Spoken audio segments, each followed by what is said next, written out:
My name is Angus McIntyre. I'm a retired bus driver.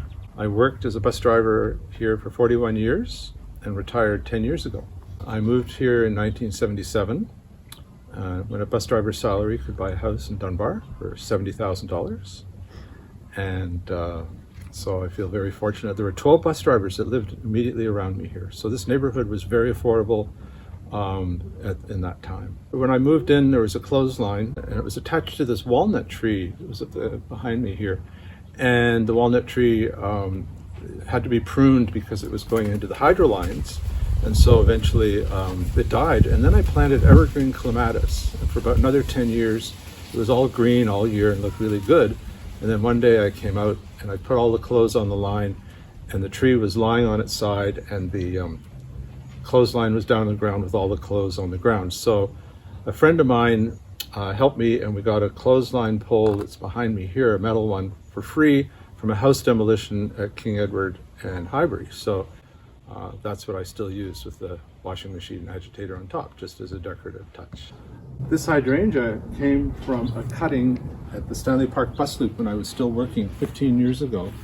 And I put it in some water and it's just starting to bloom now and it's absolutely gorgeous. And I was down to Stanley Park recently and amazingly the hydrangea is still there, the one that I took the cutting from, and this is a real gem. I really like this. You mentioned to me that you were involved with Salmonberry Days and it got canceled this year, and that one of the things you wanted to do was a back lane walk. Right. Why in particular did you choose back lanes? They have a lot of interesting aspects that you can check out. You can look into people's gardens over the fence, bump into people and the neighbors and so on. There's some interesting plants and roses and other things that creep over. I like the old garages. Every so often, a couple of blocks away, a friend of mine and I figured out this walking tour, and we found some incredible garages that dated back decades and had not been cared for, covered with vines and things growing over them. And some of them almost as old as the house from the 20s. But there's not many garages that are that old because most people in Dunbar in the earlier days didn't have a car, or if they had one, it was only used on the weekend. They'd take the streetcar, later the bus, but eventually more and more garages appeared. So there's a complete range of ages and styles with all these garages. Some like this carport. I just have a carport myself, not a fully enclosed garage. You mentioned the streetcars. When did they get ripped up? The last streetcars were in 1951 in May on Dunbar, and the last city streetcar for Vancouver is 1955 Okay. on Hastings East, and the last interurban electric streetcars were from Marpole to Steveston in Richmond in 1958. So we had a rapid transit system. They went all over the place, and we took it out. It's very expensive to put it back in again. How do you think that being a bus driver has defined how you see the city? Well, I saw it change very gradually over a period of time through the driver's window. When I started in 1969, it was a completely different city. It was still like a small town in many ways. And so I drove in the city all the time. I never did any of the suburban garages. So it was really neat to just drive along, and then all of a sudden they're tearing down buildings downtown, putting up Pacific Center, and just Burke's Building was a huge loss in 1973. There was quite a movement afoot to try and save the Burke's Building. Where was that? That was at Georgia and Granville, right across the street from the Hudson's Bay store. Mm-hmm. And that actually got people going to preserve some history. I've been involved with Heritage Vancouver for many years.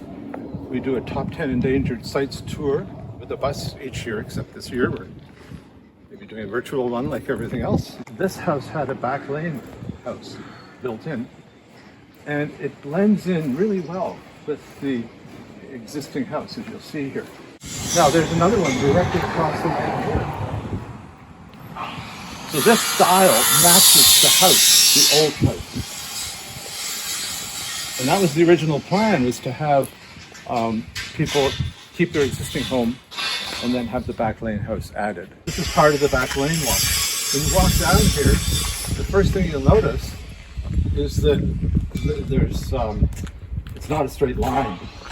It curves, it bends this way, it bends that way, and there's gravel here. It actually slows down the traffic because it's uneven and there's a little bit of potholes here and there. So you actually got a kind of a little bumpy ride, and it's a built-in way of calming traffic.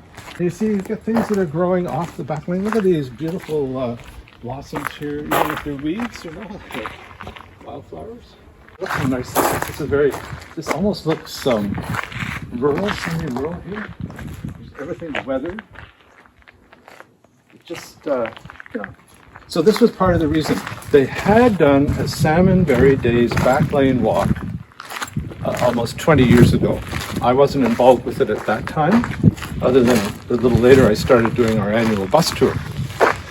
And so the back lane idea came from looking through talking with some of the people that had worked with Salmonberry Days back then. So I just drew up right at that time when everything was shutting down, a self-guided back lane tour, and that was posted on the Residents Association website. Here's a much older garage. When you see something small like this, and here's another interesting yard here. See? Morning Glory is taking over a bit, but you know, this is rented out. They almost tore this house down, and then it was rented out. And there were several houses immediately around here that were just about ready to go, and then the market collapsed. And this is an interesting garage because it has the old sliding door arrangement with the track across the top. You don't see many of those. And this boat has been here for a long time. Occasionally it might make an appearance in the water, I don't know. I like the name of the boat. No. This house is about to be torn down. Most of this that you see here came from demolition sites when the houses were being demolished. Mm-hmm. Ilka got together and put these things in just to add a little, place for people to sit if they wanted to. Where did you get that neon sign from? Oh, the neon sign came from the Royal Hotel in downtown at Nelson and Granville. Okay.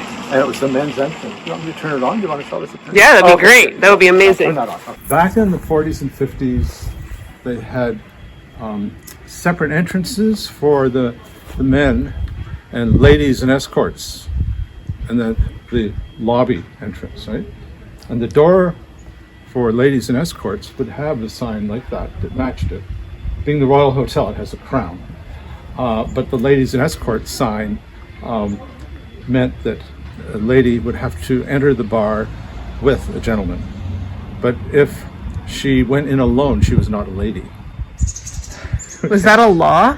Yes, that was provincial law, and it lasted into the 60s. I have the Alcazar Hotel neon sign in my study. It lights up a couple. Do you just call up the hotel or what? Well, you go where the demolition is taking place. Okay. And if it's still there, this is going back 30 or 40 years ago. Yeah. You see. And, oh, where's the foreman? Oh, has anyone spoken for the neon? Oh, no. How about $30 for the transformers and all the tubing you want? Cool. And that's the way it was, right?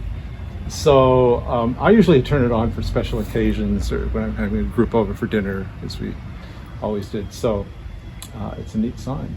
Yeah. And very Art Deco. I mean, that E.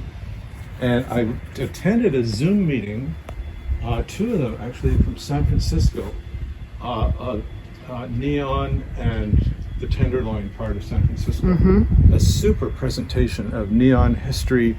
We did 28 neon light tours with John Atkin and the Vancouver Museum when they had a neon exhibit in the 1990s in Vancouver at the museum.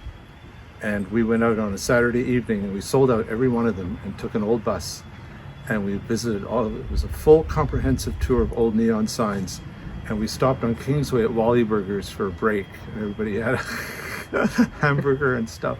So it was really a wonderful time looking back on it to pursue your career. My father was a business executive at a fairly high level. And I'm sure he wanted me to go in that direction. I said, no, I'm going to be a bus driver. And he said, oh, okay, just just do that and be happy. And I did.